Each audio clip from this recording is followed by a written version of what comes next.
Wisdom Symphony. Have you ever had one of those dreams that felt too real?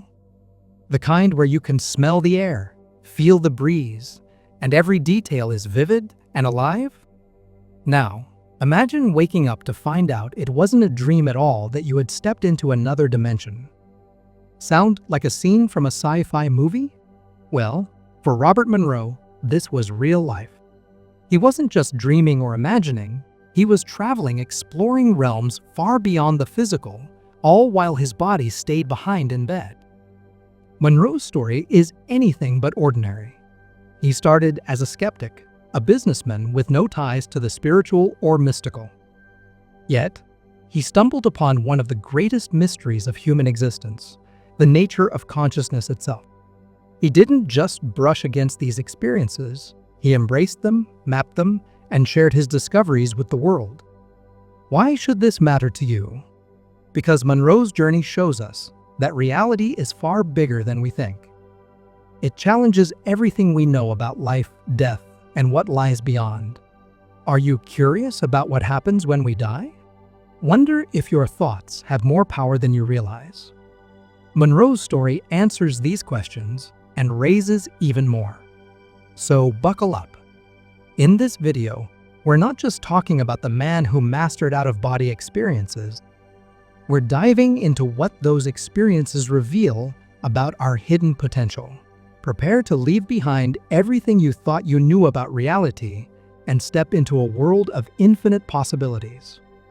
Are you ready to see the universe and yourself in a whole new way? The beginning of an unplanned journey. Let's rewind to the late 1950s. Robert Monroe was your everyday man with an extraordinary drive. He wasn't a mystic sitting cross-legged in meditation or a philosopher pondering life's big questions. Monroe was a successful businessman in the radio industry, focused on his career, his family, and the tangible realities of life. Spirituality, mysticism, these were as far removed from his world as the moon from Earth. But then, something happened, something that turned his entire reality upside down. One night, as Monroe lay in bed, he felt an odd vibration coursing through his body. It wasn't painful, but it was intense. Imagine holding your hand against a washing machine on spin cycle. That's the kind of sensation he described. Initially, he dismissed it as stress or fatigue. After all, what else could it be? But the vibrations didn't stop. Night after night, they returned, growing stronger and stranger. Then came the moment that changed everything. Monroe found himself floating above his bed, looking down at his own sleeping body. Imagine that for a second, you're staring at yourself and you realize that's me, but I'm not in there. At first, Monroe thought he was dreaming. But the clarity and consistency of these experiences made him question everything. This wasn't a one-time occurrence. It became a regular part of his life. And with each out-of-body experience, OBE Monroe realized he wasn't losing his mind.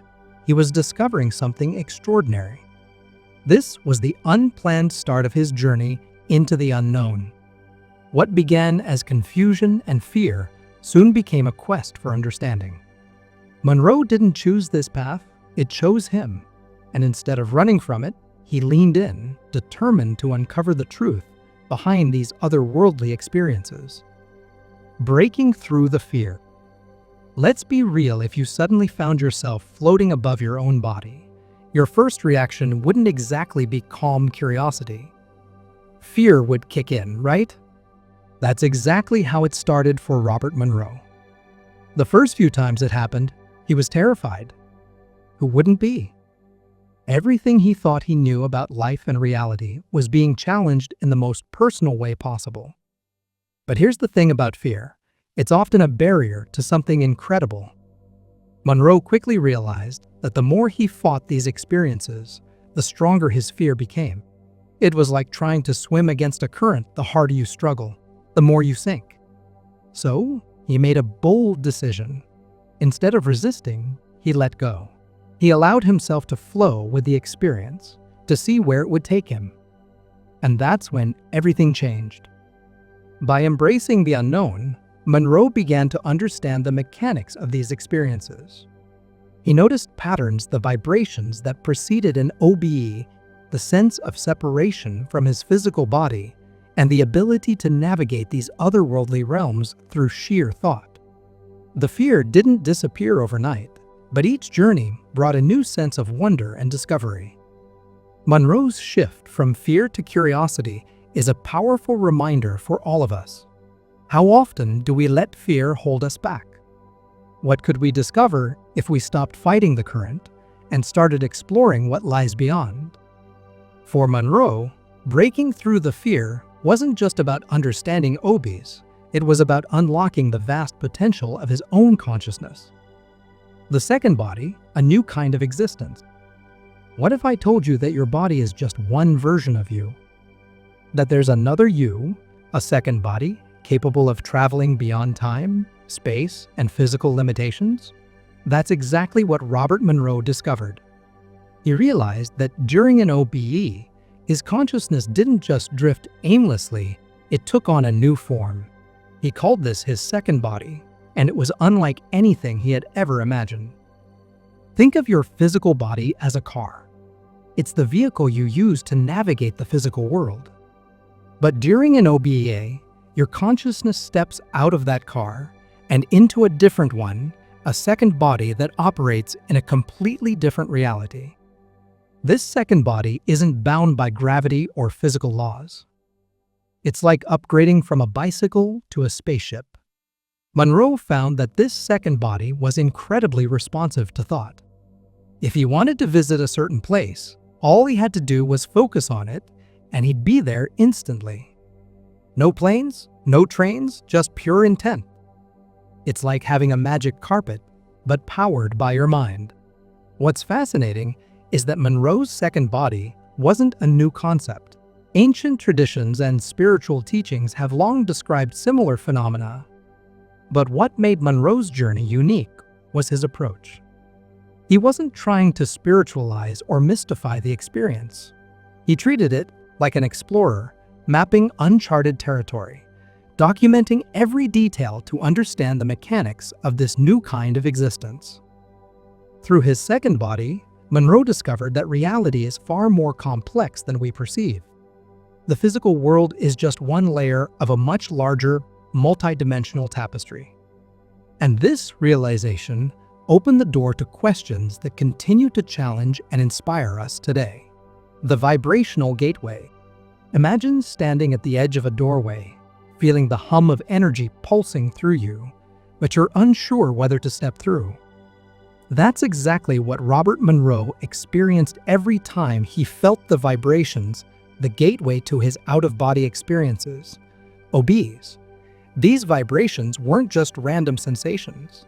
They were the key to unlocking the door between the physical and non-physical realms. At first, Monroe found these vibrations unsettling. Imagine the intense hum of a high-voltage wire running through your entire body. It's not painful, but it's far from comfortable. Monroe initially feared these sensations were signs of a medical issue, perhaps a neurological disorder or extreme stress. Like most of us would, he consulted doctors and psychologists. To his surprise, they found nothing wrong. He was perfectly healthy. So, what were these vibrations? Monroe eventually realized they were a natural part of the process of separating his consciousness from his physical body. It was as if his second body was powering up, preparing to launch into a different dimension. Over time, he stopped fearing the vibrations and began to embrace them. They became his signal that an extraordinary journey was about to begin. Think of the vibrations like tuning a radio. When you're adjusting the dial, there's static and noise before you hit a clear signal. For Monroe, the vibrations were that static, a transitional phase between the physical and the non-physical. Once he learned to relax and tune in, the vibrations became smoother, allowing him to step into other realms with ease. This discovery was monumental because it gave Monroe a repeatable method for inducing OBs. It wasn't just a random phenomenon, It was a process, a skill he could refine. And in mastering this gateway, he unlocked a world of possibilities that most of us can only dream of literally. Mapping the unknown, Monroe's scenarios. What do explorers do when they stumble upon uncharted territory? They map it. And that's exactly what Robert Monroe did with the realms he discovered. Instead of wandering aimlessly, he began to categorize his experiences, creating a kind of roadmap for consciousness. He identified 3 distinct scenarios, or levels of existence, each with its own unique characteristics. The first scenario was our physical world, the reality we know and experience every day. It's governed by the familiar laws of physics, time, and space. Monroe didn't spend much time here during his OBs, because, well, he already knew it inside out. The second scenario was where things got interesting. Monroe described this as a vast, non-physical realm where thought was the ultimate creative force. Imagine a world where whatever you think instantly becomes reality. If you're happy, the world around you reflects that joy. But if you're afraid, your fears manifest as obstacles or even terrifying entities. It's like stepping into a movie, but the script is written by your subconscious mind. In this realm, time doesn't exist as we know it. Past, present, and future merge into a single fluid now. Monroe discovered that this scenario was populated by beings of varying intelligence, some helpful, others neutral, and a few downright menacing.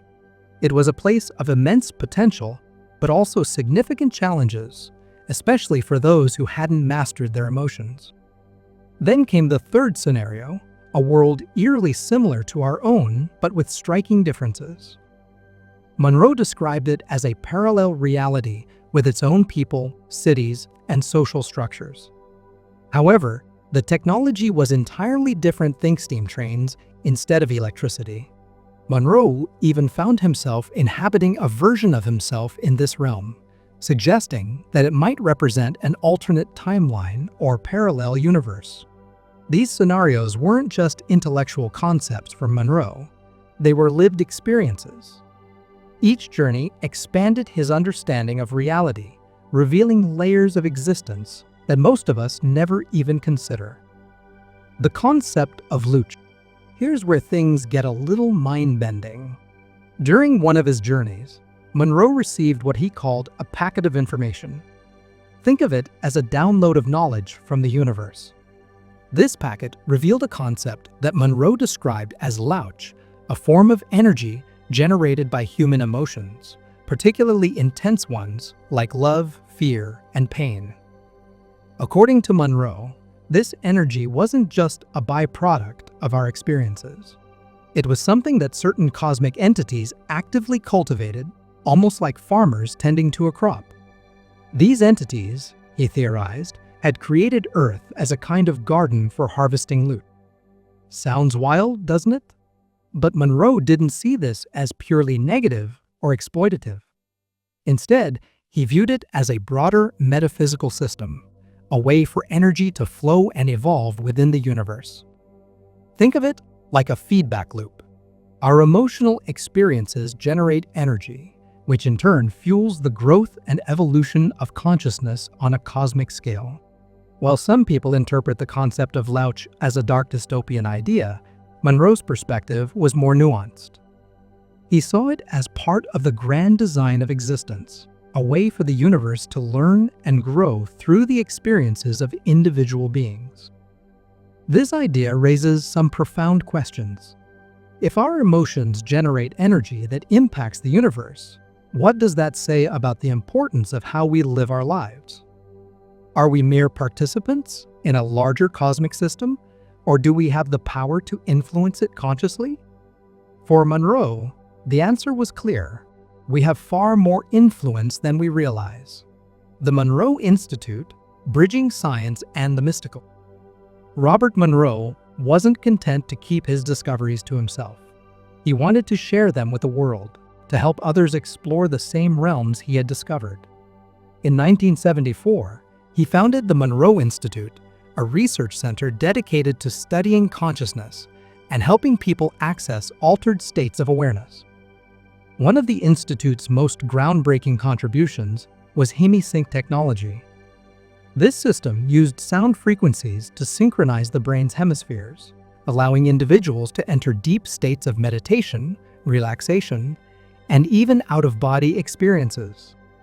Think of it as a tool to unlock the hidden potential of your mind, a way to hack your consciousness and explore realities beyond the physical. The Monroe Institute didn't just attract spiritual seekers, it also caught the attention of scientists and government agencies. The CIA, for example, took a keen interest in Monroe's work, particularly his techniques for inducing OBs. Programs like the Gateway Project and Stargate explored how these altered states could be used for intelligence gathering and remote viewing. But the Institute's impact went far beyond government projects. It became a beacon for anyone curious about the mysteries of consciousness. Through workshops, research, and technological innovation, the Monroe Institute has helped thousands of people explore their inner worlds and connect with the vast unseen dimensions of existence. For Monroe, the Institute was more than just a research center, it was his legacy. It represented his belief that anyone could access the realms he had explored, that the mysteries of consciousness weren't reserved for a select few, but were open to anyone willing to take the leap. The bigger picture, why does this matter? Why should Robert Monroe's journey matter to us? After all, most of us don't experience vibrations that launch us into other dimensions, right? But here's the thing, Monroe's story isn't just about out-of-body experiences. It's about questioning the boundaries of reality and what it means to be human. Think about it. We live in a world that's obsessed with the physical, what we can see, touch, and measure. If it can't be quantified, it's often dismissed as fantasy. But Monroe's experiences challenge that notion. He showed us that reality is so much more than what meets the eye. There are layers to existence, realms we can't perceive with our limited senses. And these realms aren't just out there, they're connected to us in ways we're only beginning to understand. Monroe's discoveries force us to ask some big questions. What happens after we die? Are we just physical beings, or is there more to our existence? What role does consciousness play in shaping reality? And perhaps, most importantly, if our thoughts can influence non-physical realms, what does that mean for how we live our lives? For Monroe, the implications were profound. He believed that life on Earth is like a school, a place to learn and grow. Each experience, no matter how small or mundane, contributes to our evolution as conscious beings. But here's the catch. Many of us forget this purpose. We get caught up in the grind, the drama, and the distractions of daily life. Monroe's work reminds us to look beyond that to see the bigger picture. His story matters because it invites us to expand our perspective, to stop seeing ourselves as mere physical entities and start embracing the idea that we're multidimensional beings with infinite potential. And that shift in perspective, it changes everything. What can we learn from Monroe? So, what's the takeaway here? What can Monroe's extraordinary journey teach us about our own lives? For starters, his story reminds us that curiosity is a superpower. Monroe didn't set out to become a pioneer of consciousness exploration. He was a businessman who stumbled into something he didn't understand. But instead of running away, he leaned in. He let his curiosity guide him, even when it led him into the unknown. And isn't that a lesson for all of us? How often do we let fear or doubt stop us from exploring new possibilities? Monroe's journey shows us that the unknown isn't something to be feared, it's an invitation. An opportunity to grow, to learn, and to discover what we're truly capable of. Another powerful lesson is the importance of self-awareness. Monroe's experiences revealed that our thoughts and emotions have a direct impact on the realities we encounter. In the second scenario, for example, fear could manifest as a literal obstacle, while love and clarity open doors to higher realms. It's a striking metaphor for life, isn't it? How often do our fears hold us back, creating barriers that only exist in our minds? Finally, Monroe's story is a reminder to think bigger, to question the limits we place on ourselves and our understanding of reality. What if we're not just individuals, but interconnected pieces of a much larger cosmic puzzle? What if the choices we make, the energy we put out, ripple across dimensions in ways we can't even fathom? Monroe didn't have all the answers, and neither do we. But that's the beauty of it. His journey isn't just a map of the unknown, it's an invitation to start your own exploration. So, what are you waiting for?